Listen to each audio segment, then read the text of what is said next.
հավատացյալների ամենամեծ թերություններից մեկն է, որ իրենց կյանքի գաղտնիքները պատմում են իրար, այսինքն այն, որ պիտի միայն հովվին խոստովանություն արվի, Աստվածաշնչում գրված է, որ երեցները պիտի ընդունեն խոստովանություն, մարդիկ իրար են պատմում եւ մեկ էլ գիտեք, եթե ոչ հովվի եք խոստովանում ձեր մեղքերը, կիսվում եք, ցավալի է դա ասել, բայց երբեմն ես մարդկանցից այնպիսի բաներ եմ լսում ուրիշների մեղքերի մասին, որ զարմանում եմ, ինչու այս մարդը պիտի իմանա եւ ինչու պիտի գնա այս շարքը շարունակվի եւ շատերը տեղյակ լինեն այդ մարդու ընտանեկան կյանքի կամ անցյալի մանրամասներով։ Զգուշացեք, գրված է երեցներին խոստովանեք, այնպես որ ձեր մեղքերը շատերին մի պատմեք։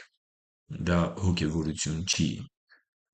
Կիսվեք իրար հետ, հոգևոր զրույցներ ունեցեք, բայց ոչ խոստովանություն։ Իսկ ճշմարտությունը խոսելը կարծում եմ նա չի, որ պիտի ամեն ինչ պատմես դիմացինին, այլ այն, որ սուտ չպիտի պատմես։ Ճշմարտություն խոսեք նշանակում է սուտ մի խոսեք։